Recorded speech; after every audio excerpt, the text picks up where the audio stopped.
ವಿದ್ಯೆಗೆ ಗೌರವ, ನೀವು ಇಟ್ಟಿರೋ ಫೀಸ್ ಇದೆಯಲ್ಲ ಅದಕ್ಕೆ ಸ್ವಲ್ಪ ಜನಕ್ಕೆ ಅಗೌರವ ತರ್ತಾ ಇದೆ ನಮಗೆಲ್ಲ.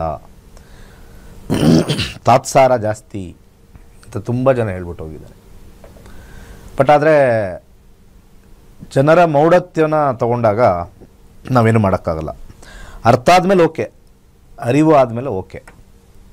ಇವತ್ತು ಹೇಳ್ತಾ ಇದ್ದೀನಿ, ಮತ್ತೆ ಯಾರ್ಯಾರು ವೀಕ್ಷಕರಿದ್ದಾರೆ ಅಥವಾ ಯಾರ್ಯಾರು ನೋಡ್ತಾ ಇದ್ದಾರೆ, ಇದೆಲ್ಲ ಯಾವುದೋ ಮದುವೆ ಮನೆದಲ್ಲ, ಇದು ಯಾವುದು ಮದುವೆ ಮನೆದಲ್ಲ. ಕಂಪ್ಲೀಟ್ಲಿ ನನ್ನ ಸ್ಟೂಡೆಂಟೇ. ನಾನು ಪ್ರತಿ ಬಾರಿ ಹೇಳ್ತಾ ಇದ್ದೀನಿ, ಕಂಪ್ಲೀಟಾಗಿ ನನ್ನ ಸ್ಟೂಡೆಂಟ್ ಗ್ರೂಪೇ ಇದು. ಹೆದರ್ಕೋತಾ ಇದ್ದೀರಾ. ಹೆದರ್ಕೋಬೇಕಾಗಿರ್ತಕ್ಕಂಥದ್ದು ಹುಲಿಗೆ, ಚಿರತೆಗೆ. ಯಾಕೆಂದರೆ ಹುಲಿ ಚಿರತೆ ಬಂದಾಗ ನಾವೇನು ಮಾಡೋಕ್ಕಾಗಲ್ಲ. ಹೆದರ್ಕೋಬೇಕಾಗಿರ್ತಕ್ಕಂಥದ್ದು ಪ್ರಕೃತಿ ವಿಕೋಪಕ್ಕೆ, ನಮ್ಮ ಕೈಯಲ್ಲಿ ಏನೂ ಇಲ್ಲ. ಹೆದರ್ಕೋಬೇಕಾಗಿರ್ತಕ್ಕಂಥದ್ದು ಜೀವನದಲ್ಲಿ ಬರ್ತಕ್ಕಂಥ ದುರ್ಘಟನೆಗೆ, ಅದಕ್ಕೇನು ನಮ್ಮ ಕೈಲಿಲ್ಲ. ಸಡನ್ನಾಗಿ ಈಗೆಲ್ಲ ಬ್ಲಾಸ್ಟ್ ಆಯಿತು, ಸ್ಫೋಟ ಆಯಿತು. ಹಾಗಿದ್ರೆ ನೀವು ಹೆದರ್ಕೊಳ್ತಾ ಇರ್ತಕ್ಕಂಥದ್ದು, ಜ್ಯೋತಿಷ್ಯ ಕಲಿತೋಲ್ ಒಂದು ಹೆದರ್ಕೊಳ್ತಾ ಇರ್ತಕ್ಕಂಥದ್ದು ಮೂರ್ಖತನದ ಪರಮಾವಧಿ. ಮೂರ್ಖತನದ ಪರಮಾವಧಿ.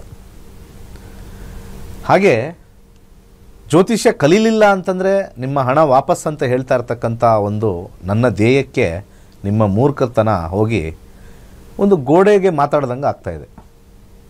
ಹೀಗೆ ಗೋಡೆ ಜೊತೆ ಮಾತಾಡಿದ್ರೆ ಏನಾಗುತ್ತೆ? ಏನು ಯೂಸ್ ಇಲ್ಲ. ಡೈರೆಕ್ಟಾಗಿ ಹೇಳ್ಬಿಟ್ರಿ, ಏನು ಯೂಸ್ ಇಲ್ಲ. ಅಲ್ಲ, ಗೋಡೆಗೆ ಮಾತಾಡಿದ್ರೆ ಏನು ಯೂಸ್ ಇರಲ್ವಲ್ಲ, ಹಂಗೆ ಆ ಥರ ಆಗಿದೆ. ಅಷ್ಟು ಡೌಟು. ಫ್ರೀ ಕ್ಲಾಸಿಗೆ ಬರ್ಬೋದು. ಇದೇ ಶನಿವಾರ ನಡೀತಾ ಇದೆ. ಏನೇನೆಲ್ಲ ಸುಲಭವಾಗಿ ಇದನ್ನು ಹೇಳ್ಕೊಡ್ಬೋದು. ಅಂದರೆ ನಿಮ್ಮ ಮಕ್ಕಳು ಇಂಜಿನಿಯರಿಂಗ್ ಮಾಡಿರ್ತಾರೋ, ಡಾಕ್ಟ್ರ್ ಮಾಡಿದಾರೋ, ಅಥವಾ BCom ಮಾಡಿದಾರೋ, ಏನು ಕಷ್ಟನೇ ಪಟ್ಟಿಲ್ವಾ? ಹೆದರ್ಕೊಂಡು ಇದ್ದಿದ್ದಾಗ ನೀವು ಕಳಿಸ್ತೇ ಇದ್ರಾ? ಯಾರ್ಯಾರು ಹೆದರಿಕೆ, ಭಯ ಕಲಿತೀವೋ ಇಲ್ವೋ ಅನ್ನೋರಿಗೆ ಇವತ್ತಿನ ಸಂಚಿಕೆ. ಪುಕ್ಕಲರಿಗೆ ಈ ಸಂಚಿಕೆ ಅಂತ ಹಾಕ್ಬೇಕು ನಾವು.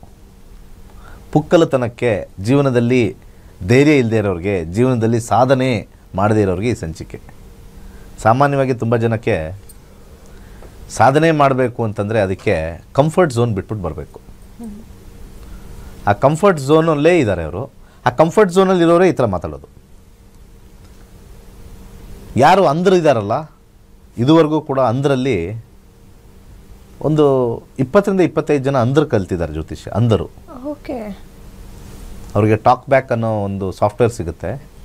ಕಣ್ಣು ಕಾಣಿಸಲ್ಲ, ಬಟ್ ಕೇಳಿಸ್ಕೊಂಡು ಅರ್ಥ ಮಾಡಿಕೊಂಡು ಅದನ್ನು ಹಂಗೆ ಆ ಮೊಬೈಲಲ್ಲಿ ಟಚ್ ಮಾಡಿಕೊಂಡು ಅರ್ಥ ಮಾಡ್ಕೊಂಡು ಓಕೆ ಇದು ರಾಶಿ ಅಂತ ಹೇಳಿ ಮಾಡ್ತಾರೆ. ಅಂಥವ್ರಿಗೆ ಅಷ್ಟು ಆತ್ಮವಿಶ್ವಾಸ ಇದೆಯಲ್ಲ.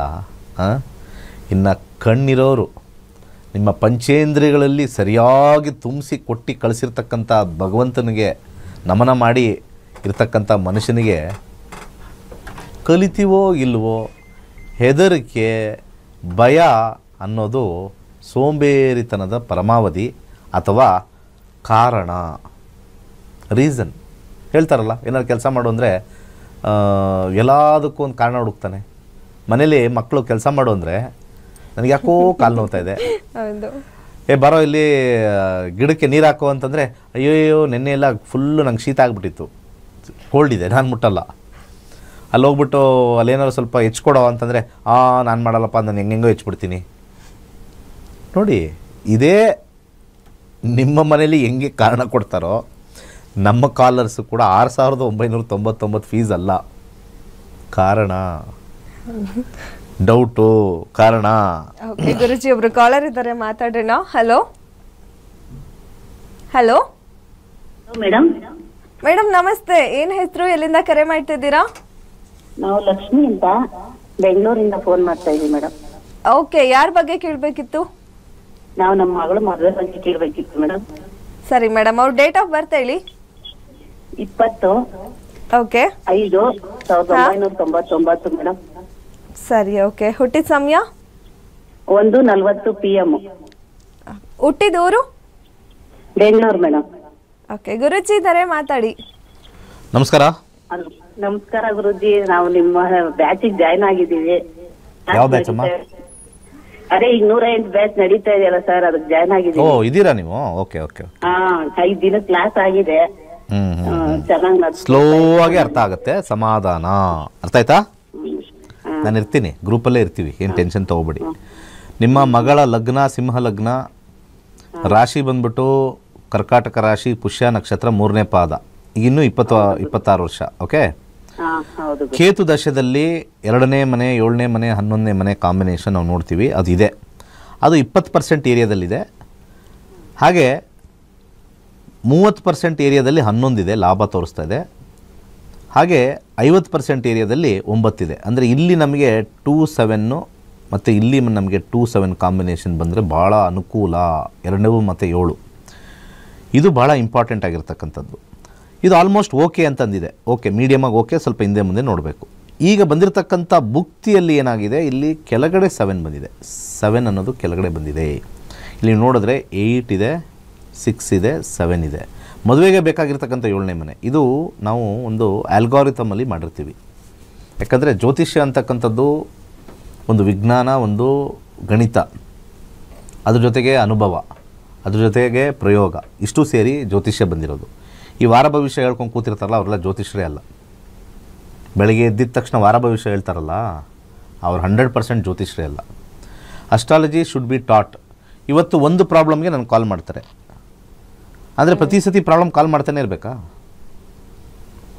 ಒಂದು ಮದುವೆ ಸೆಟ್ ಆಗೋಕ್ಕೂ ಒಂದು ಸಮಸ್ಯೆ ಆಗ್ಬೋದು, ಸೆಟ್ ಆದಮೇಲೆ ಕಿರಿಕಿರಿ ಆಗ್ಬೋದು, ಮದುವೆಲೂ ಕಿರಿಕಿರಿ ಆಗ್ಬೋದು, ಮದುವೆ ಆದಮೇಲೂ ಕಿರಿಕಿರಿ ಆಗ್ಬೋದು. ಪ್ರತಿ ಸತಿ ಕಾಲ್ ಮಾಡಿ ಏನಾಗ್ತಾ ಇದೆ ಏನಾಗ್ತಾ ಇದೆ ಏನಾಗ್ತಾ ಇದೆ ಅಂತ ತಿಳ್ಕೊಳ್ಳೋದು. ಒಂದು ವಿಚಾರಕ್ಕೆ ಎಷ್ಟೆಲ್ಲ ಪ್ರಶ್ನೆಗಳು ಬರ್ತಾನೆ ಇರುತ್ತೆ. ಆಗಾಗ ಇನ್ನಿಂದ ಎಷ್ಟೊಂದು ವಿಚಾರ. ಮಂಗಳ ಭುಕ್ತಿಲಿ 2 ಮತ್ತು 9 ಮತ್ತು 5 ತೋರಿಸೋದ್ರಿಂದ ಮಂಗಳ ಭುಕ್ತಿಲಿ ಮದುವೆ ತೋರಿಸ್ತಾ ಇದೆ. ಕೇತು ಮತ್ತು ಮಂಗಳ ಬರ್ತಕ್ಕಂಥದ್ದು 2026 ಜನವರಿಗೆ ಪ್ರಾರಂಭವಾಗುತ್ತೆ. 2026 ಜೂನ್ ಒಳಗಡೆ ತುಂಬ ಸ್ಟ್ರಾಂಗ್ ಆಗಿದೆ ವಿವಾಹ. ಅದೊಂದು ನಿಮಗೆ ಸ್ಟ್ರಾಂಗ್ ಆಗಿರ್ತಕ್ಕಂಥ ಒಂದು ಕಾಂಬಿನೇಷನ್ ಕೊಡ್ತಾ ಇದ್ದೀನಿ. ಹಾಗೆ 2, 4, 9 ನಿಮಗೆ ವಿವಾಹಕ್ಕೆ ಅನುಕೂಲಕರವಾಗಿರ್ತಕ್ಕಂಥ ಜನವರಿ ಆದ ಮೇಲೆ ಮಂಗಳನ ಒಂದು ಮಂತ್ರ ಜಪ ಅಥವಾ ಮಂಗಳನಿಗೆ ಹೋಗಿ ಅರ್ಚನೆ ಮಾಡಿಸ್ತಕ್ಕಂಥದ್ದು ಒಳ್ಳೆಯದು. ಯಾವುದು ಒಳ್ಳೆಯದಿರುತ್ತೋ ಅಲ್ಲಿ ಹೋಗಿ ನಾವು ಕೆಲಸ ಮಾಡಬೇಕು. ತುಂಬ ಜನ ಏನಾಗ್ತಾಯಿದೆ, ಈ ಪರಿಹಾರವನ್ನು ತಪ್ಪು ತಿಳ್ಕೊಂಡಿದ್ದಾರೆ. ಯಾರ್ಯಾರು ರಾಹುಗೋಗಿ ಪೂಜೆ ಮಾಡಿಸ್ತಾರೆ, ಯಾರ್ಯಾರು ಶನಿಗೋಗಿ ಪೂಜೆ ಮಾಡಿಸ್ತಾರೆ, ಯಾರ್ಯಾರು ಕೇತು ಸರಿ ಇಲ್ಲ ಅಂತ ಪೂಜೆ ಮಾಡಿಸ್ತಾರೆ, ಇವ್ರಿಗೆಲ್ಲರಿಗೂ ಕೂಡ ಶಾಪ ತಟ್ಟುತ್ತೆ.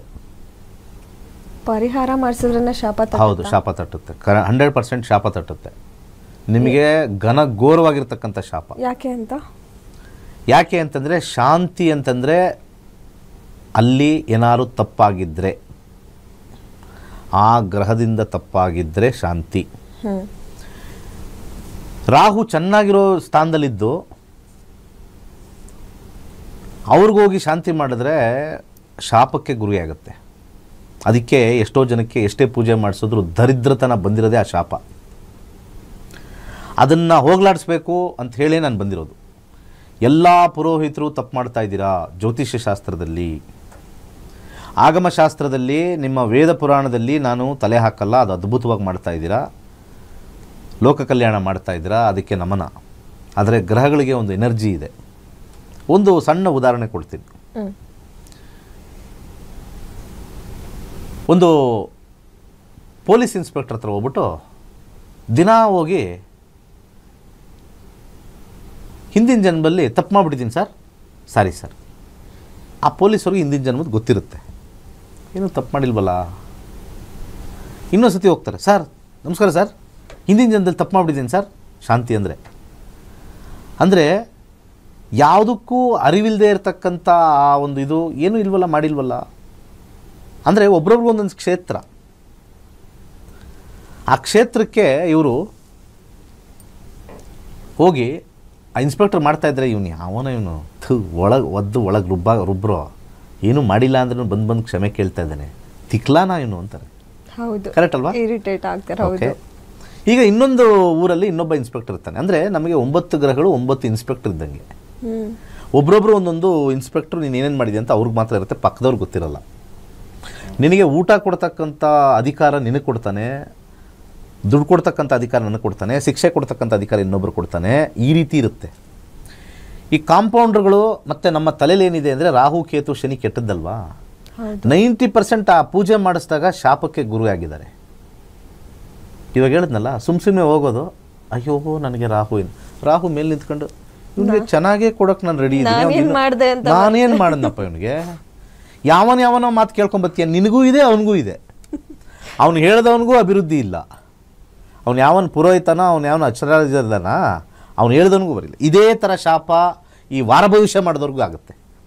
ಸುಮ್ಮನೆ ಎಲ್ಲ ರಾಶಿಯವ್ರಿಗೂ ಒಳ್ಳೇದಿದೆ ಕೆಟ್ಟದಿದೆ. ನಿಜವಾಗ್ಲೂ ಆ ರಾಶಿಯವ್ರಿಗೆ ಇವನು ಒಳ್ಳೇದಿದೆ ಅಂತ ನನಗೆ ಯಾಕೆ ಈ ಥರ ಕೆಟ್ಟದಿದೆ? ಕರ್ಮ ಕಟ್ಕೊಳ್ತೀರಾ. ಯಾರ್ಯಾರು ದಿನ ಭವಿಷ್ಯ ಮಾಡೋರೆಲ್ಲರೂ ಕೂಡ ಕರ್ಮ ಕಟ್ಕೋತೀರಾ, ಇದು ಸತ್ಯ. ಯಾಕಂದರೆ you are talking about higher energies. Please, ನಾನು ನೋಡ್ತಾ ಇದ್ದರೆ ಮೂಢನಂಬಿಕೆ ಅನ್ನಿಸ್ಬೋದು. ನಾವು ಒಬ್ಬ ಮಹಾನ್ ವ್ಯಕ್ತಿ ಬಗ್ಗೆ ನಾವು ಅರಿತು ಮಾತಾಡಬೇಕು ಅಂತ ನಾವು ಹೇಳ್ತೀವಿ, ಕರೆಕ್ಟಾ? ಇವತ್ತು ಧರ್ಮಸ್ಥಳ ಇಷ್ಟು ಗಲಾಟೆ ಆಗ್ತಾ ಇದೆಯಲ್ಲ, ಎಲ್ಲ ಓಡೋದ್ರಲ್ಲಿ ಧರ್ಮಸ್ಥಳ ಉಳಿಬೇಕು ಅಂತ. ಯಾಕೆ ಅಂದರೆ ಯಾರೋ ಒಂದು 4 ಜನ ಯಾರೋ ಅವರು ಅದ್ರ ಬಗ್ಗೆ ಅಪಪ್ರಚಾರ ಮಾಡಿದ್ರು ಅಂತ ಹೇಳಿ ಅದು ನಂಬಿದ್ರು. ನಂಬಿಕೆ ಸುಳ್ಳಾಯ್ತಲ್ವಾ? ಕರೆಕ್ಟ್ ಅಲ್ವಾ? ಹಾಗೆ ನಾನು ಎಲ್ಲ ವೀಕ್ಷಕರಿಗೆ ಹೇಳ್ತಾ ಇರೋದು, ಜ್ಯೋತಿಷ್ಯನ ಕಲ್ತೇ ಅರ್ಥ ಮಾಡ್ಕೋಬೇಕೇ ಹೊರತು ಅವಾಗವಾಗ ಬಂದು ಕೇಳಿ ಒಬ್ರೊಬ್ಬರು ಒಂದೊಂದು ಡಿಫ್ರೆಂಟ್ ಒಪಿನಿಯನ್ ಕೊಟ್ಟರೆ, ಮೇಲುಗಡೆ ಇರ್ತಕ್ಕಂಥವ್ರು ಕೆಳಗಡೆ ಇರ್ತಕ್ಕಂಥವ್ರಿಗೆ ಎಷ್ಟು ಗೊತ್ತಿದೆ, ಅವ್ನು ನಿನಗೆ ಎಷ್ಟು ಹೇಳ್ದ ಅದನ್ನು ಅವನಿಗೆ ಮಾತ್ರ ಗೊತ್ತಿರುತ್ತೆ, ಭಗವಂತನಿಗೆ ಗೊತ್ತಿರುತ್ತೆ. ನೀವೇ ಕಲಿತಾಗ ನಿಮಗೊಂದು ಪ್ರಮಾಣ ಗೊತ್ತಿರುತ್ತೆ. ನನಗೆ ಬರ್ತಾ ಇರ್ತಕ್ಕಂಥ ಕಷ್ಟ ಈ ಗ್ರಹದಿಂದ, ಮತ್ತು ಈ ಗ್ರಹ ಸಮಸ್ಯೆ ಮಾಡ್ತಾ ಇಲ್ಲ, ಈ ಗ್ರಹ ಸೂಪರ್ ಆಗಿದೆ, ಇದು ಹಿಂಗೆ ಮಾಡ್ತಾ ಇದೆ, ಓಕೆ ಚೆನ್ನಾಗಿ ಮಾಡ್ತಾ ಇಲ್ಲದಕ್ಕೆ ನಾನು ಏನಾದ್ರು ಒಂದು ಪರಿಹಾರ ಮಾಡ್ಕೋಬೇಕು ಆ ಗ್ರಹಕ್ಕೆ, ಇದು ಚೆನ್ನಾಗಿ ಮಾಡ್ತಾ ಇರೋದನ್ನು ಎನ್ಹ್ಯಾನ್ಸ್ ಮಾಡ್ಕೋಬೇಕು. ಇದು ತಾನೇ ಇರೋದು. ಇನ್ನೊಂದು ಊರಲ್ಲಿ ಒಬ್ಬ ಇನ್ಸ್ಪೆಕ್ಟರ್ ಇರ್ತಾನೆ, ಅವನಿಗೆ ಹೋಗಿ ನಾವು ಶಾಂತಿಯನ್ನು ಮಾಡ್ತಾ ಇದ್ದರೆ, ಗೊತ್ತು ನನಗೆ ಹೋದ ಜನ್ಮದಲ್ಲಿ ನೀನೇನು ಮಾಡಿದ್ದೆ ಅಂತ,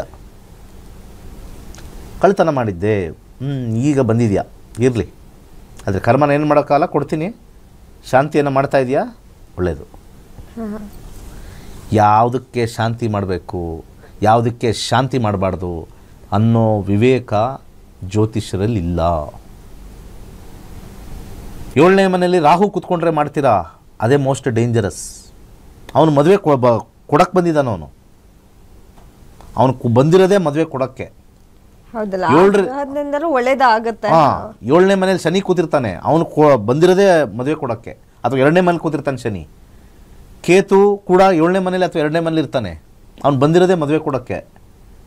ಕೇತು ಸರಿ ಇಲ್ಲ, 2ನೇ ಮನೆ ಕುಟುಂಬ ಸ್ಥಾನದಲ್ಲಿ ಕೇತು ಸರಿ ಇಲ್ಲ, ಏನೂ ಆಗಲ್ಲ.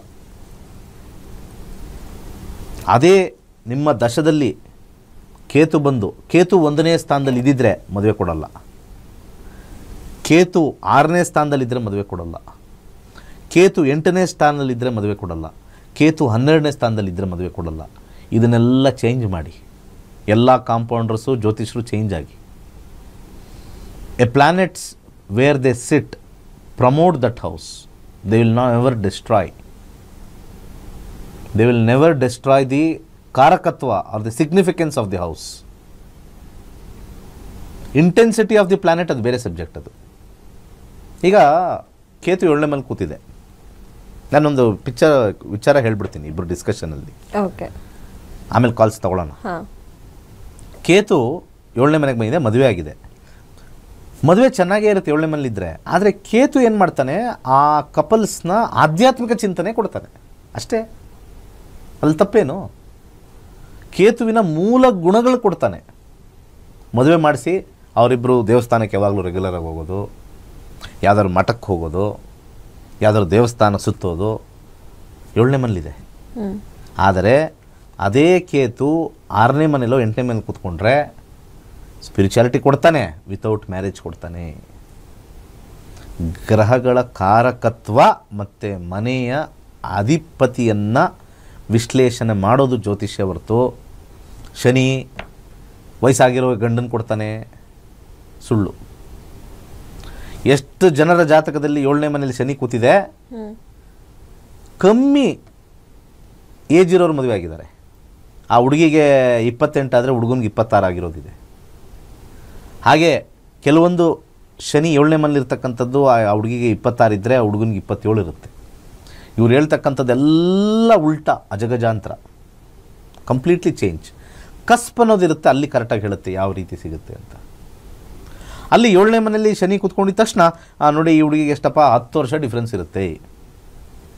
ಎಷ್ಟೋ ಜಾತಕಗಳು ನೋಡಿದ್ದೀನಿ, ಬುಧ ಕೂತಿರುತ್ತೆ 7ನೇ ಮನೇಲಿ, ಅವ್ರಿಗೂ ಇವ್ರಿಗೂ 8 ವರ್ಷದಿಂದ 10 ವರ್ಷ ಡಿಫ್ರೆನ್ಸು, 15 ವರ್ಷ ಡಿಫ್ರೆನ್ಸ್ ಇದೆ, 15 ವರ್ಷ ಡಿಫ್ರೆನ್ಸ್ ಇದೆ. ಇದನ್ನೆಲ್ಲ ಜ್ಯೋತಿಷದಲ್ಲಿ ಸುಮ್ಮನೆ ಮಕ್ಕಿ ಪರಾಶರ ಸಿಸ್ಟಮಲ್ಲಿ ಓದಿರೋರೆಲ್ಲ ಈ ಭಾನುವಾರ ಆದರೆ ಸಾಕು ಯಾವುದೋ ಕ್ಲಾಸ್ಗೆ ಹೋಗಿ ತಲೆ ತುಂಬಿಸ್ಕೊಂಡು ನೆಗೆಟಿವ್ ಆಗಿ ಬರ್ತೀರಿ ನೀವೆಲ್ಲ. ಪರಾಶರ ಕ್ಲಾಸಸ್ ಎಲ್ಲ ನೀವು ಹೋಗಿ ನೆಗೆಟಿವ್ ತುಂಬಿಸ್ಕೊಂಡು ಬರ್ತೀರಾ. ಯಾಕಂದರೆ ಅದ್ರಲ್ಲಿ ಕೊಟ್ಟರು ಪರಾಶರ ಹೇಳಿರೋದೊಂದು, ಇಲ್ಲಿ ಎಲ್ಲ ಅಸ್ಟ್ರಾಲಜರ್ಸಲ್ಲಿರ್ತಕ್ಕಂಥ ಟೀಚರ್ಸ್ ಹೇಳೋದೊಂದು. 7ನೇ ಮನೆ ದ್ವಿಸ್ವಭಾವ ಆದರೆ 2 ಮದುವೆಗಳು ಅಂತ ಹೇಳ್ಬಿಡ್ತೀರಾ. 2 ಮದುವೆಗಳಿಲ್ಲ ಅಂತಂದರೆ 2 ಸಂಬಂಧಗಳಿರುತ್ತೆ ಅಂತ ಹೇಳ್ಬಿಡ್ತೀರಾ. ಎಷ್ಟೋ 7ನೇ ಮನೆ ಸಿಂಗಲ್ ಆಗಿರ್ತಕ್ಕಂಥ ರಾಶಿಯಲ್ಲಿ 10 ಅನೈತಿಕ ಸಂಬಂಧಗಳಿರ್ತಕ್ಕಂಥದ್ದು ಜಾತಕಗಳು ಬಂದಿದ್ದಾವೆ.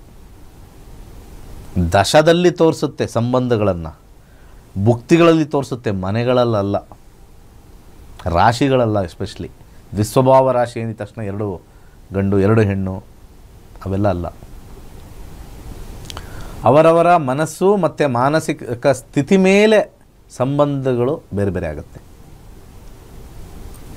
ನನ್ನ ಮನಸ್ಸು ಒಂದರಲ್ಲೇ ಇದ್ದೀನಿ ಅಂತಂದರೆ ಅದು ಬರುತ್ತದು, ಅದು ಡ್ರೈವ್ ಮಾಡುತ್ತೆ ಪ್ಲ್ಯಾನೆಟ್. ರಾಶಿಗಳೆಲ್ಲ ಡ್ರೈವ್ ಮಾಡೋದು. ಹಾಗಿದ್ರೆ 12 ರಾಶಿಯಲ್ಲಿ 4 ರಾಶಿ ದ್ವಿಸ್ವಭಾವ ಇದೆಯಲ್ಲ, 7ನೇ ಮನೆಗೆ ಎಷ್ಟು ಕೋಟಿ ಜನಕ್ಕೆ ಬರುತ್ತೆ? ಅಷ್ಟು ಜನಕ್ಕೆಲ್ಲ ಸಂಬಂಧಗಳು 4-5 ಇರಬೇಕು. ಇನ್ನು ಸೌದಿ ಅರೇಬಿಯಾದಲ್ಲಿ ಒಬ್ಬ ರಾಜ ಇದ್ದಾನೆ, 50 ಮದುವೆ ಆಗಿದ್ದಾನಂತೆ. ಅದು ಯಾವ ರಾಶಿನೋ ಗೊತ್ತಿಲ್ಲ. ಅದು ಮೋಸ್ಟ್ಲಿ 13ನೇ ರಾಶಿ ಇರಬೇಕು. ಈ ರೀತಿಯಾಗಿರ್ತಕ್ಕಂಥದ್ದನ್ನು ತೆಗೆದು ಗ್ರಹಗಳಿಗೆ ಶಾಂತಿ ಮಾಡಬೇಕಾದ್ರೆ ಶಾಪಕ್ಕೆ ಗುರಿಯಾಗಬೇಡಿ. 100% ಅಲ್ಲ, ಏಳಿಗೆ ಆಗಲ್ಲ ನಿಮಗೆ. ತಿಳ್ಕೊಂಡು ಪೂಜೆ ಮಾಡಿ. ಅದಕ್ಕೆ 6999 ಇಟ್ಟಿದ್ದೀನಿ, ಸೆಪ್ಟೆಂಬರ್ 24. ಸುಮ್ಮನೆ ಏನೋ ಒಂದು ಹಾಕೊಂಬಿಡೋದು, ಸುಮ್ಮನೆ ಹಾಕೊಂಬಿಡೋದೆಲ್ಲ ವರ್ಕ್ ಆಗಲ್ಲ. ಅರ್ಥ ಆಯ್ತಾ?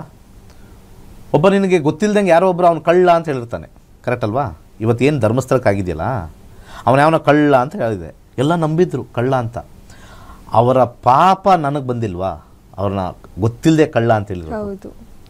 ಇದನ್ನೇ ಪಾಪಕರ್ಮ ಅಂತ ಹೇಳ್ತೀವಿ. ಯಾರೋ ಒಬ್ಬನು ತೋರಿಸಿರ್ತಾನೆ, ಇವನು 2 ಲಕ್ಷ ರೂಪಾಯಿ ಹೊಡೆದಿದ್ದಾನೆ, ನಿನ್ನನ್ನು ನಂಬಿರ್ತೀನಿ ನಾನು, 2 ಲಕ್ಷ ರೂಪಾಯಿ ಹೊಡೆದಿದ್ದಾನ, ಒಡಿ ಮಾಡು ಅಂತ. ಅವ್ರ ತಂದೆ ತಾಯಿ ಬಂದು ಹೇಳ್ತಾರೆ, ಇವನಿಗೂ ಅವನಿಗೂ ಸ್ವಲ್ಪ ಜಿದ್ದಿ ಇತ್ತು, ಅವನು ಅಪಪ್ರಚಾರ ಮಾಡಿದ್ದಾನೆ ಅಂತ ಹೇಳಿ ಅವನ ಜೊತೆ ಒಂದು 10 ಜನ ಬಂದು, ಹೌದು ನನಗೆ ಇವರು ಗೊತ್ತು ಅವ್ರಿಗೆ ಗೊತ್ತು, ಇವನಿಗೆ ಹೊಟ್ಟೆ ಕಿಚ್ಚು ಬಂತು ಅವ್ರ ಮೇಲೆ, ಅದಕ್ಕೆ ಅವ್ನು 2 ಲಕ್ಷ ಕದ್ದ ಅಂತ ನಿಮ್ಗೆ ಬಂದು ಹೇಳಿದ್ದಾನೆ, ನೀವು ಹಾಕೊಂಡು ಓದಿದ್ದೀರಾ. ಬಟ್ ಹಂಗಲ್ಲ ಅಂದಾಗ, ಛೇ ತಿಳಿದಿಲ್ಲ, ಇವನ್ ಮಾತು ಕೇಳಿ ಅವ್ನಿಗೆ ಹೊಡೆದೆ. ಸೊ ಯಾರಿಗೆ ಬಂತು ಪಾಪ? ನಮಗೇನೆ ಬರೋದು. ಸೊ ಆ ರೀತಿ ಎಲ್ಲ ವೀಕ್ಷಕರಲ್ಲಿ ತಲೆಯಲ್ಲಿ ಇಟ್ಕೊಳ್ಳಿ. ಹೇಳಿದ್ದೆಲ್ಲ ಮಾಡೋಕ್ಕೋಗ್ಬಿಡಿ, ಯಾಕಂದರೆ you are touching the higher energies. Higher ಎನರ್ಜೀಸ್ಗೆ ತಿಳಿದು ಮಾಡಿ, ತಿಳಿದಲ್ಲೇ ಮಾಡೋದು ಕಷ್ಟ. ಯಾರು ತಿಳಿದಾರೆ ಹೆಂಗೆ ಸರ್ ಹೋಗಬೇಕು? ದೇವರು ಇವಾಗ ಒಂದು ದಾರಿ ಕೊಟ್ಟಿದ್ದಾನೆ. ಒಂದು ಸಣ್ಣ ಫೀಸಲ್ಲಿ ಜ್ಯೋತಿಷ್ಯನೇ ಕಲೀರಿ. ಯಾವಾಗ ಕಲಿಯೋದ್ರಿಂದ ಈಗ ಹೇಳಿದ್ದೆಲ್ಲ ನಾವು ತಿಳ್ಕೊಬೋದಲ್ವಾ? 100 ಅಲ್ಲ 1000% ತಿಳ್ಕೊಬೋದು. ಇವತ್ತು ಅವ್ರ ಮ್ಯಾರೇಜ್ ಹೇಳಿದ್ವಲ್ಲ, ಚೆನ್ನಾಗಿದೆ, ನಾರ್ಮಲ್ ಆಗಿದೆ, ಟೆನ್ಷನ್ ತೊಗೊಳಂಗಿಲ್ಲ, ಸುಮ್ಮನೆ ಆಗ್ಬಿಡಿ, ನೆಕ್ಸ್ಟ್ ಇಯರ್ ಆಗುತ್ತೆ ಅಷ್ಟೇ, ಏನಿದೆ. ಓಕೆ ಓಕೆ, ಮತ್ತೊಬ್ರು ಕಾಲರ್ ಇದ್ದಾರೆ, ತಗೊಳ್ಳೋಣ. ಹಲೋ ಹಲೋ ಮೇಡಮ್ ನಮಸ್ತೆ, ಏನು ಹೆಸರು, ಎಲ್ಲಿಂದ ಕರೆ ಮಾಡ್ತಿದ್ದೀರಾ? ಮೇಡಮ್ ನನ್ನ ಹೆಸರು ಹೇಮಂತ್ ಅಂತ. ಓಕೆ, ಸಾರಿ, ಯಾರ ಬಗ್ಗೆ ಕೇಳಬೇಕಿತ್ತು? ನನ್ನ ಬಗ್ಗೆನೇ ಕೇಳಬೇಕಾಯ್ತು madam. Okay, date of birth ಹೇಳಿ ನಿಮ್ಮದು. 11/10/2002. ಓಕೆ, ಹುಟ್ಟಿದ ಒಂದು ನಿಮಿಷ ಮತ್ತೆ ರಿಪೀಟ್ ಮಾಡಿ. 11/10/2002. ಓಕೆ, ಹುಟ್ಟಿದ ಸಮಯ? ಸಮಯ 10:30 ಬೆಳಗ್ಗೆ. ಬೆಳಗ್ಗೆ. ಹುಟ್ಟಿದೂರು? ತರೀಕೆರೆ. ತರೀಕೆರೆ. ಓಕೆ, ಹೇಳಿ, ಪ್ರಶ್ನೆ ಕೇಳಿ. ಸರ್, ಹೆಲ್ತ್ ಅಲ್ಲಿ ಸ್ವಲ್ಪ ಇಶ್ಯೂ ಆಗ್ತಾ ಇದೆ, ಆರೋಗ್ಯದಲ್ಲಿ. ಓಕೆ, ನೋಡ್ತೀನಿ. ಅದಕ್ಕೆ ಟೈಮ್ ಕರೆಕ್ಟ್ ಆಗಿದೆಯಾ? ಯಾಕೋ ಡೌಟಲ್ಲಿ ಹೇಳಿದೆ ಟೈಮು. ಇಲ್ಲ ಸರ್, 10:30. ಓಕೆ, ವೃಶ್ಚಿಕ ರಾಶಿ, ವೃಶ್ಚಿಕ ಲಗ್ನದಲ್ಲಿ ಹುಟ್ಟಿದ್ದೀರಾ. ಶುಕ್ರ ನಕ್ಷತ್ರದಲ್ಲಿ ನಾವು ಹೆಲ್ತ್ ಅಂತ ಹಾಕ್ತೀವಿ. ಇಲ್ಲಿ ನೋಡಿ, ಈ ಥರ ಹೆಂಗೆ ತಿಳ್ಕೊಬೋದು ಅಂತ ಹೇಳ್ತೀನಿ. ಅಂತ ಹಾಕಿದ್ರೆ ಅಲ್ಲಿ ನಮಗೆ ಬ್ಲೂ ಕಲರ್ ಇದೆಯಲ್ಲ, ಅದು ದಶ. ಸ್ಕ್ರೀನ್ ಮೇಲೆ ಕಾಣಿಸ್ತಾ ಇರ್ತಕ್ಕಂಥ ಬ್ಲೂ ಕಲರ್ ದಶ. ಹೆಲ್ತ್ ಅಂತ ಹಾಕಿದ ತಕ್ಷಣ ಆ ಗ್ರಹದಲ್ಲಿ ಏನೋ ರೆಡ್ ಬಂದಿದೆಯಾ ಅಂತ ನೋಡ್ತೀವಿ. ಮತ್ತು ಎಲ್ಲ ಕಡೆ ಡೌನ್ ಇದೆ ಇಲ್ಲಿ ಹೆಲ್ತಲ್ಲಿ. ಓಕೆ, ಈ 8ನೇ ಮನೆ ಇರ್ತಕ್ಕಂಥ ಯಾವ ಗ್ರಹ, ಅದಕ್ಕೆ ನಾವು ಶಾಂತಿಯನ್ನು ಮಾಡಬೇಕು. ಆ ಗ್ರಹ ಬಂದ್ಬಿಟ್ಟು ಗುರು ಸರಿ ಇಲ್ಲ. ಗುರು ಸರಿ ಇಲ್ಲ, ಇದನ್ನು ತಿಳ್ಕೊಬೇಕು. ಗುರುಗೆ ಶಾಂತಿ. ಗುರುಗೆ ಏನು ಮಾಡಬೇಕು? ಶಾಂತಿ ಅಂದರೆ ದಾನವನ್ನು ಮಾಡಬೇಕು. ಇದನ್ನು ನಿಮ್ಮ ಜಾತಕದಲ್ಲಿ ಈ ಒಂದು ಆ್ಯಪ್ ಎಲ್ಲರಿಗೂ ಕೊಡ್ತೀನಿ. ಈ ಆ್ಯಪಲ್ಲಿ ಸೀಕ್ರೆಟ್ ಇದೆ. ಈ ಸೀಕ್ರೆಟ್ ಆ್ಯಪಿಗೆ ನಿಮಗೆ ಬಂದು ನನ್ನ ಹತ್ರ ಕಲೀರಿ. ಕೋಟ್ಯಾಂತರ ರೂಪಾಯಿ ಇಲ್ಲ ಈ ಸೀಕ್ರೆಟ್ ಆ್ಯಪ್ಗೆ. ಈ ಸೀಕ್ರೆಟ್ ಆ್ಯಪಲ್ಲಿ ನಿಮಗೆ ಕಷ್ಟ ಬರ್ತಕ್ಕಂಥದ್ದು, ಸುಖ ಬರ್ತಕ್ಕಂಥದ್ದು ಎಲ್ಲಿವರೆಗೂ ಇದೆ ಎಲ್ಲನೂ ಹೇಳುತ್ತೆ. ಅರ್ಥ ಆಯ್ತಾ? ಹಾಗೆ ಈ ರೆಡ್ ಎಷ್ಟು ಪವರ್ ಅಂತಲೂ ತೋರಿಸ್ತೀವಿ. ಶುಕ್ರ ಆದಮೇಲೆ ಸೂರ್ಯ ಬರ್ತಾನೆ. ಸೂರ್ಯ ಸ್ವಲ್ಪ ಈ ಪವರ್ ಕಮ್ಮಿ ಆಗಿಬಿಡುತ್ತೆ, ಆರೋಗ್ಯವಾಗಿರ್ತಾರೆ. ಇದಷ್ಟು ಪವರ್ಫುಲ್ ಆಗಿಲ್ಲ. 8 ಜಾಸ್ತಿ ನೆಗೆಟಿವ್. ನಾವು ಹೇಳ್ತೀವಿ ಯಾವ್ದು ನೆಗೆಟಿವ್ ಜಾಸ್ತಿ ಅಂತ. 8 ನೆಗೆಟಿವ್ ಅಂತೀವಿ, ಆಮೇಲೆ 12 ನೆಗೆಟಿವ್ ಅಂತೀವಿ, ಆಮೇಲೆ 6 ನೆಗೆಟಿವ್. ಇನ್ನು ಮಿಕ್ಕಿದ್ದು ಬಂದಿರೋ ರೆಡ್ಡೆಲ್ಲ ಮೈಲ್ಡ್, ಜ್ವರ, ನೆಗಡಿ, ಕೆಮ್ಮು, ಆ ಥರ ರೆಡ್. ಇವೆಲ್ಲ ತುಂಬ ಘನಘೋರವಾಗಿರ್ತಕ್ಕಂಥದ್ದು ಇವೆರಡು. ಇದು ಒಂದು ಸತಿ ಕಾಯಿಲೆ ಕೊಡುತ್ತೆ, ಅಥವಾ ಏನಾದ್ರು ನಮಗೆ ಸಮಸ್ಯೆ, ಮಾನಸಿಕ ಚಿಂತನೆ ಕೊಡುತ್ತೆ. ಇದು 8. 12 ಹಾಸ್ಪಿಟಲೈಸೇಷನ್ ಕೊಡುತ್ತೆ, ಅಥವಾ ನಿಶಕ್ತಿ ಕೊಡುತ್ತೆ. 6 ಯಾವಾಗ ನೋಡಿದ್ರು ಒಂಥರ ನೆಗಡಿ, ಕೆಮ್ಮು, ದಮ್ಮು, ವೀಸಿಂಗು, ಪಾಸಿಂಗು ಅದೆಲ್ಲ ಕೊಡ್ತಾ ಇರುತ್ತೆ. ಇನ್ನು ಮಿಕ್ಕೋ ಎಲ್ಲ ಸಣ್ಣ ಪುಟ್ಟ, ಯಾವಾಗಲೂ ಒಂದ್ಸತಿ ತಲೆನೋವು, ಯಾಕೋ ಇವತ್ತು ಹುಷಾರಿಲ್ಲ, ನಾನು ರಜೆ ಆಗ್ತಾಯಿದ್ದೀನಿ, ಅದು ಮಿಕ್ಕಿದ್ದು ಮನೆಗಳು. ಸೊ ಈ ಥರ ನಾವು ಜಾತಕದಲ್ಲಿ ನೋಡಬೇಕು. ಇಲ್ಲಿ ಇವರೇನು ಮಾಡ್ತಾರೆ, ಈ ಜಾತಕ ನೋಡ್ತಾರೆ, ಹುಷಾರಿಲ್ಲ ಅಲ್ವಾ, ಲಗ್ನಕ್ಕೆ ರಾಹು ವೀಕ್ಷಣೆ ಆಗಿದೆ. ನಾನು ಹೇಳಿದ್ದು ಗುರು. ಇಲ್ಲಿ ಗುರುನ ಯಾಕೆ ನೋಡಲ್ಲ ಅಂದರೆ, ಗುರು ಇಲ್ಲಿ ಹುಚ್ಚನಾಗಿದ್ದಾನೆ, 9ನೇ ಮನೇಲಿದ್ದಾನೆ, ಭಾಗ್ಯದಲ್ಲಿದ್ದಾನೆ. ಅವನಿಗೆ ಯಾಕೆ ಶಾಂತಿ? ಅವ್ನಿಗೆ ಶಾಂತಿ ಮಾಡಬಾರ್ದಲ್ಲ. ಇದೆಲ್ಲ ಪರಾಶರ ಕಾಂಪೌಂಡರ್ಸ್ ಮಾಡ್ತಕ್ಕಂಥ ವಿಚಾರ. ನಾನೇ ಈ ಸೀಕ್ರೆಟ್ಟು ಇವತ್ತು ಬಂದಿರತಕ್ಕಂಥ ಜಾತಕದಲ್ಲಿ ದೇವರೇ ಕಳಿಸಿರ್ತಕ್ಕಂಥ ಜಾತಕ ಇದು. ನನಗೆ ಸೀಕ್ರೆಟ್ ಹೇಳು ಅಂತ. ಈ ಇರ್ತಕ್ಕಂಥ ಗುರು 9ನೇ ಮನೇಲಿ ಇಲ್ಲ. ಅವನು ಆಕಾಶದಲ್ಲಿ ಕ್ಯಾಲ್ಕುಲೇಷನ್ ಟೈಮಲ್ಲಿ ರಿವರ್ಸ್ ಹೋಗಿದ್ದಾನೆ. ಅದಕ್ಕೆ ಆ ರಿವರ್ಸ್ ಕಾಂಬಿನೇಷನ್ನೇ ಇಲ್ಲಿ ನಾವು ನೋಡ್ಬೋದು. 8 ಗುರು 9ನೇ ಮನೇಲಿಲ್ಲ, 8 ಇದೆ. ಅಲ್ಲಿ ಕಾಣಿಸುತ್ತೆ 8 ಅಂತ ಕಾಣಿಸುತ್ತೆ. ಇನ್ನು ಸ್ವಲ್ಪ ಮೇಲೆ ಹಾಕಿ ತೋರಿಸ್ತೀನಿ. ಇಲ್ಲಿ ನಮಗೆ 8 ಅಂತ ಇದೆ. 8, 2, 5 ಅಂತ ಕಾಣಿಸ್ತಾ ಇದೆ. ಆದರೆ ಜಾತಕದ ಕುಂಡಲಿಯಲ್ಲಿ ನಾವು ನೋಡಬೇಕಾದ್ರೆ 9ನೇ ಮನೇಲಿ ತೋರಿಸ್ತಾ ಇದೆ ಗುರು, ಅಲ್ಲಿಲ್ಲ. ಅವನು ಭಾವಚಲಿತ ಪ್ರಕಾರ ಹಿಂದೆ ಮನೆಗೆ ಸರಿದಿದ್ದಾನೆ. ಸೀಕ್ರೆಟ್ ಇದು. ಇದನ್ನೇ ಅಸ್ಟ್ರಾಲಜಿಲಿ ತುಂಬ ಜನಕ್ಕೆ ಗೊತ್ತಿಲ್ಲ. ಎಲ್ಲ ದೇವಸ್ಥಾನದ ಅರ್ಚಕರಿಗೆ ಜ್ಯೋತಿಷ್ಯ ಬರುತ್ತೆ ಅನ್ನೋದು ಸುಳ್ಳು. 90% ಅರ್ಚಕರಿಗೆ ಜ್ಯೋತಿಷ್ಯ ಬರಲ್ಲ. ಎಷ್ಟೋ ಜನ ಜ್ಯೋತಿಷ್ಯರು, ಅರ್ಚಕರು ಎಸ್ಪೆಷಲಿ ನಮ್ಮ ಕ್ಲಾಸಿಗೆ ಸೇರಿ ತುಂಬ ಅದ್ಭುತವಾಗಿರ್ತಕ್ಕಂಥದ್ದು ಕಲಿತು, ಇಷ್ಟು ದಿವಸ ನಾವು ತಪ್ಪು ಮಾಡಿದ್ವಿ ಅಂತ ಹೇಳಿ ಕಲ್ತಿರ್ತಕ್ಕಂಥದ್ದನ್ನು ಗ್ರಹಗಳಿಗೆ ಆ ತಪ್ಪನ್ನು ತಿದ್ದು ಹೋಗ್ತಾ ಇದ್ದಾರೆ. ಆಲ್ರೆಡಿ ಆ ಲೈನಲ್ಲಿ ಇದ್ದ ಮೇಲೆ ಸರಿಯಾಗಿ ಕಲಿಬೇಕೋ ಇಲ್ವೋ? ಹೌದು, ಕಲಿಬೇಕಿದೆ. ಸುಮ್ಮನೆ ನಿಮಗೆ ನವಗ್ರಹಗಳ ಶಾಂತಿ ಅಂತ ಹೇಳ್ಬಿಟ್ಟು ನವಗ್ರಹಗಳಿಗೆ ಏನು ಶಾಂತಿ ಮಾಡೋಕ್ಕಾಗತ್ತೆ? ಏನಕ್ಕೆ ಶಾಂತಿ ಮಾಡಬೇಕಾಗತ್ತೆ? ಯಾರೋ ಒಬ್ಬರನ್ನ ಕರೆಸ್ಬಿಟ್ಟು ನೀವು ನನಗೆ ಪ್ರಾಬ್ಲಮ್ ಕೊಡಬೇಡಿ ಅಂತ ಹೇಳ್ಬಿಟ್ಟು ಹೂನಾರ ಹಾಕಿದ್ರೆ ಹೊಡೆದು ಕಳಿಸಲ್ವಾ? ಹೌದು, ಕರೆದ್ಬಿಟ್ಟು ಹೂನಾರ ಹಾಕ್ಬಿಟ್ಟು ನನಗೆ ಏನು ಮಾಡಬೇಡ್ರಿ ಅನ್ನೋದು ಹೊಡೆದು ಕಳಿಸಲ್ವಾ? ನಾನು ನಿನಗೆ ಏನೋ ಮಾಡಿದ್ದೀನಿ, ನಿಂಗೇನು ಗೊತ್ತಾ ನನ್ನ ಬಗ್ಗೆ? ನಾನೇನೋ ಎಲ್ಲರೂ ಬರ್ತೀನಿ ನಿನಗೆ ಪ್ರಾಬ್ಲಮ್ ಮಾಡ್ತೀನಿ ಅಂತ ಹೇಳಿದ್ನ? ಇಲ್ಲಿ ನೋಡಿ, ಇದೇ ವಿಚಾರದಲ್ಲಿ ಕೇತು ಶಾಂತಿ ಮಾಡ್ತಾರೆ, ಅಥವಾ ಚಂದ್ರ ನೀಚ ಅಂತ ಹೇಳ್ಬಿಟ್ಟು ಇದಕ್ಕೆ ಶಾಂತಿ ಮಾಡ್ತಾರೆ, ಹುಷಾರಿಲ್ಲ ಅಂತ. ನಿಜವಾದ ಸಮಸ್ಯೆ ಇರೋದು ಈ ಗ್ರಹದಲ್ಲಿ. 9ನೇ ಮನೇಲಿ ಕೂತಿರ್ತಕ್ಕಂಥ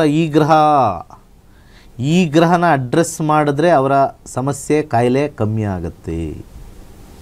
ಈ ಸೀಕ್ರೆಟ್ಟು ನಿಮ್ಮ ಜಾತಕದಲ್ಲಿ, ನಿಮ್ಮ ಜಾತಕ ಈಸ್ ಎ ಇಂಡಿವಿಜುವಲ್. ಯಾಕೆ ಜ್ಯೋತಿಷ್ಯ ಕಲಿಬೇಕು? ಇವನು ಯಾವನೋ ಹುಚ್ಚಾನ, ಇವನು ಜ್ಯೋತಿಷ್ಯ ಕಲಿಬೇಕು ಅಂತಾನೆ. ಯಾಕೆಂದರೆ ಜ್ಯೋತಿಷ್ಯ ಅನ್ನೋದು ವೈಯಕ್ತಿಕವಾಗಿರ್ತಕ್ಕಂಥ ಜೀವನ. Astrology cannot be A public property. Every individuals life is different. ನನ್ನ ಜಾತಕ ಬೇರೆ, ನನ್ನ ಹೆಂಡತಿಯ ಜಾತಕ ಬೇರೆ, ನನ್ನ ಮಗನ ಜಾತಕ ಬೇರೆ, ನನ್ನ ಮಗಳ ಜಾತಕ ಬೇರೆ, ನನ್ನ ತಂದೆಯ ಜಾತಕ ಬೇರೆ, ನನ್ನ ತಾಯಿಯ ಜಾತಕ ಬೇರೆ. ಯಾವತ್ತೂ ಕೂಡ ಒಟ್ಟಾರೆ ಹಾಕ್ಬಿಟ್ಟು ನಿಮ್ಮ ಪಿತೃದೋಷ ಅಂತಕ್ಕಂಥದ್ದು ಅತ್ಯಂತ ನಮ್ಮ ಹಿಂದೂ ಧರ್ಮದಲ್ಲಿ ಬಂದಿರತಕ್ಕಂಥ ಅತ್ಯಂತ ಕೆಡುಕು. ಹೇಗೆ ಇವತ್ತು ಧರ್ಮಸ್ಥಳಕ್ಕೆ ಕಳಂಕ ಬಂದಿದೆಯೋ, ಜ್ಯೋತಿಷದಲ್ಲೂ ರಾಹು ಶಾಂತಿ, ಕೇತು ಶಾಂತಿ, ಸರ್ಪಶಾಂತಿ ಅನ್ನೋದು ಒಂದು ಪಿಡುಗು. ಅದರಿಂದ ಮಾಡಿಸಿ ನೊಂದು ದೇವರೇ ಇಲ್ಲ ಅಂತ ಹೇಳಿ, ಅದ್ರ ಜೊತೆಗೆ ಹಿಂದೂ ಧರ್ಮನೂ ಸುಳ್ಳು ಅಂತ ಹೇಳಿ ಇವತ್ತು ಒಂದು ಮಾಡ್ತಕ್ಕಂಥದ್ದು ಬಂದಿಲ್ಲ. ಇಲ್ಲಿ ಜ್ಯೋತಿಷ್ಯದಲ್ಲಿ ನೋಡಿ ಹೋಗಿ.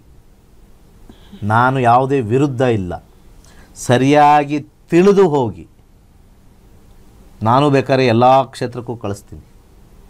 ಕುಂಭಕೋಣಂಗೂ ಹೋಗಿ, ಕಾಳಹಸ್ತಿಗೂ ಹೋಗ್ರಿ, ಅರ್ಥ ಆಯ್ತಾ?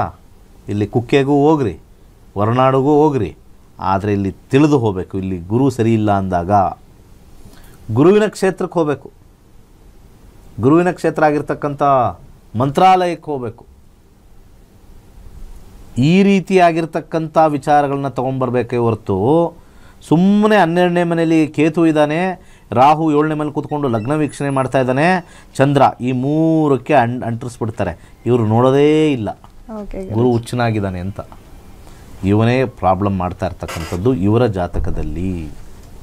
ಅದಕ್ಕೆ ಇಷ್ಟು ಜನ 65,000 ಜನ ಬಂದು ಕಲ್ತಿರೋ ಕಾರಣನೇ ಯಾವುದು ನಂದು ಸರಿ ಇಲ್ಲ, ಯಾವುದು ಸರಿ ಇದೆ. ಇದೇ ಶನಿವಾರ ಕ್ಲಾಸ್ ಮಿಸ್ ಮಾಡಿಕೊಂಡ್ರೆ ನಿಮಗೆ ಅದೃಷ್ಟ ಅನ್ನೋದು ಒಂದು ಕೆಲವೊಂದು ಸತಿ ವಾಹಿನಿಲಿ ಬರ್ತಾ ಇರುತ್ತೆ. ಕೆಲವರು ಗುರುಗಳು ಬಂದು ಹೇಳ್ತಾರೆ ಅದೃಷ್ಟ ನೋಡಪ್ಪ ಅಂತ. ಇದೆಲ್ಲ ಅದೃಷ್ಟದ ಸಂಕೇತ. ಯಾರಿಗೆ ಕಿವಿಲಿ ಕೇಳಿ ನಿರ್ಧಾರ ಮಾಡ್ತಾರೋ ನಿಮ್ಮ ಕೈಗೆ ಅದೃಷ್ಟ ಬಂತು. ಯಾರು ಕಿವಿಲಿ ಕೇಳಿ ಈ ಕಿವಿಲಿ ಬಿಡ್ತಾರೋ ದುರಾದೃಷ್ಟ ಬಂತು. ಇದು ಜೀವನದ ಸತ್ಯ. ಓಕೆ ಗುರುಜಿ, ಸಾಕಷ್ಟು ಮಾಹಿತಿಯನ್ನು ಕೊಟ್ಟು ಇವತ್ತಿನ ಕಾರ್ಯಕ್ರಮದಲ್ಲಿ ಧನ್ಯವಾದ ಗುರುಜಿ. ಸರ್ವೇ ಜನ ಸುಖಿನೋ ಭವಂತು. ವಿಶ್ವದೆಲ್ಲೆಡೆಯಿಂದ 65,000 ವಿದ್ಯಾರ್ಥಿಗಳು ಗುರುಜಿ ಅವರಿಂದ ಜ್ಯೋತಿಷ್ಯ ಶಾಸ್ತ್ರದ ಕ್ಲಾಸಸ್ ಅನ್ನ ಕಲ್ತಿದ್ದಾರೆ. ಸೊ ಅವರಲ್ಲಿ ಒಬ್ಬರಾದ ಅನಿಸಿಕೆ, ಅಭಿಪ್ರಾಯ ಇಲ್ಲಿದೆ ನೋಡಿ. ಇದಾಗಿತ್ತು ಇವತ್ತಿನ ನಕ್ಷತ್ರ ನಾಡಿ ವಿಶೇಷ ನೇರ ಪ್ರಸಾರ ಕಾರ್ಯಕ್ರಮ. ನೋಡ್ತಾ ಇರಿ ಗ್ಯಾರಂಟಿ ನ್ಯೂಸ್. ಸುದ್ದಿ ಖಚಿತ, ನ್ಯಾಯ ನಿಶ್ಚಿತ. ಶ್ರೀ ಗುರುಭ್ಯೋ ನಮಃ. ನಾನು ನಕ್ಷತ್ರ ನಾಡಿ 85 ಬ್ಯಾಚು, ಗಿರಿಜಾ ಕುಮಾರ್ ಅಂತ. ಬಟ್ ನನಗೆ ನಕ್ಷತ್ರ ನಾಡಿ ಬಗ್ಗೆ ಅಂದರೆ ಅಸ್ಟ್ರಾಲಜಿ ನಂಗೆ ತುಂಬ ಇಷ್ಟ ಆಯಿತು. ಬಟ್ ಇದನ್ನು ಕಲಿಬೇಕು ಅಂತ ಇರಬೇಕಾದ್ರೆ ನಾನು ದಿನೇಶ್ ಗುರೂಜಿ ಅವ್ರದ್ದು ಇದನ್ನು ನೋಡ್ಕೊಂಡಿದ್ದೆ. ಇದು ಆಗ ಅದರ ಬಗ್ಗೆ ನಂಗೆ ತಿಳ್ಕೊಳ್ಳೋಕೆ ತುಂಬ ಇಷ್ಟ ಆಯಿತು. ದಿನೇಶ್ ಗುರೂಜಿ ಅವರು ನಕ್ಷತ್ರ ಬಗ್ಗೆ, ರಾಶಿ ಬಗ್ಗೆ ಪ್ರತಿಯೊಂದನ್ನು ಅವರು ಚಿಕ್ಕ ಮಕ್ಕಳಿಗೆ ಹೆಂಗೆ ಹೇಳಬೇಕು ಅನ್ನೋದು ಇದೆ. ಬಟ್ ಆ ನಕ್ಷತ್ರ ನಾಡಿ ಕಲ್ತಿದ್ದಾದಮೇಲೆ ನನಗೆ ಕಾನ್ಫಿಡೆನ್ಸ್ ಬಂತು ಮತ್ತು ಧೈರ್ಯ ಅನ್ನೋದು. ಮತ್ತು ನನ್ನ ಲೈಫಲ್ಲೂ ಎಷ್ಟೋ ಚೇಂಜಸ್ ಆಗಿದೆ. ಬಟ್ ಎಲ್ಲರೂ ನಕ್ಷತ್ರ ನಾಡಿ ಕಲೀಲೇಬೇಕು. ಪ್ರತಿಯೊಬ್ಬರು ಕಲಿತ್ರೆ ಅದು ಯಂಗ್ಸ್ಟರ್ಸ್ ತುಂಬಾ ಯೂಸ್ ಆಗುತ್ತೆ ಮುಂದೆ. ಬಟ್ ನಕ್ಷತ್ರ ನಾಡಿಯಿಂದ ಒಂದು ಮನೆ ಥರ ಇದೆ. ಬಟ್ ಗುರೂಜಿಯವರು ಅದು ಪ್ರತಿಯೊಂದು ವಿಷಯನೂ. ನಮಸ್ಕಾರ.